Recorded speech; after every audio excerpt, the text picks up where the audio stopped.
So we're on our way back from Leavenworth, Indiana, heading to the campsite, and I just wanted to see what everybody's impressions were. It's backwards? What's backwards? The camera's backwards? You think so? No, it is. It's looking at you, looking at your pretty face. What did you think about that little store? I liked it.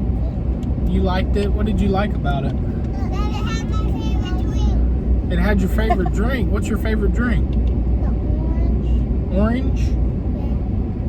I don't like regular orange, but I like orange drinks. You like orange drinks? But not regular orange. Okay. Annabelle, what did you like? What did you like about the store? Oh, I have another favorite thing. Here's They had my favorite stuffies. your favorite stuffies. A black cat, a snow leopard. I don't know what else. You and I were looking at different sections of the store then, because I saw pocket knives and cast iron. I saw pocket knives too. Oh,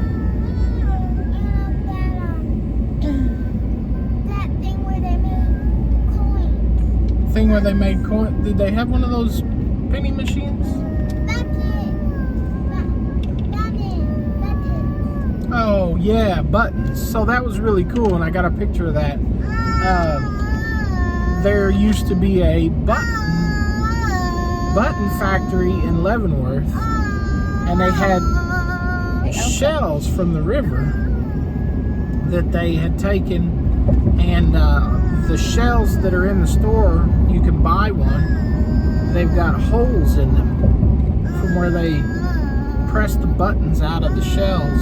We looked at the historical marker there, and 1886, maybe 1880s for sure, for Leavenworth, Indiana, and just a neat little spot on the Ohio River Scenic Byway. It's got a really cool place to work on a puzzle. It looks like everybody that comes in kind of does their little part with the puzzle, so that was fun. Me and the girls did that. Yeah, and all of this stuff was inside of Stevensons General Store, which has been there for a long time. I've traveled this road several times and always stop and grab a drink and just kind of walk around and look at stuff. Really cool, old-time, quaint little place to pop in. They've got a Bible open next to the cash register, which always seemed like a really cool feature to me.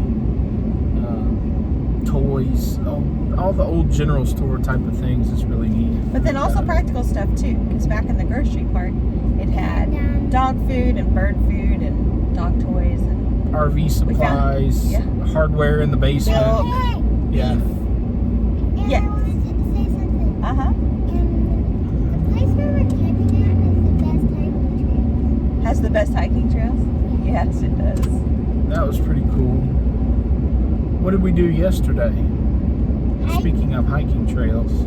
Where did we hike? What did we see? We saw a tore down building by some animals. Oh, yeah. I think it's a raccoon. Think You it's a think it's a raccoon? Yeah, that thinks it's a squirrel. Yeah, It's not even a squirrel because they don't have sharp nails.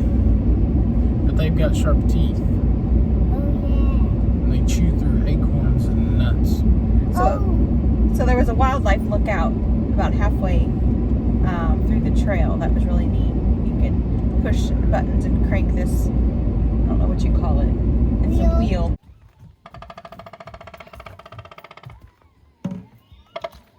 And echo their call from tree while looking for insects. It talks about the past and the present And we saw a and bat house. future of wildlife there. And we saw a bat house. We did. We saw a bat house. Yep. And there's a little bat called the Indiana bat. Right? It lives in the caves here. Yeah. Yeah. And the cave closed. And the cave is closed, yes. But thankfully, the hiking trails aren't, because then you won't have anything to do. Yeah. That's a good point. So the cave tours are shut down because we're still in the middle of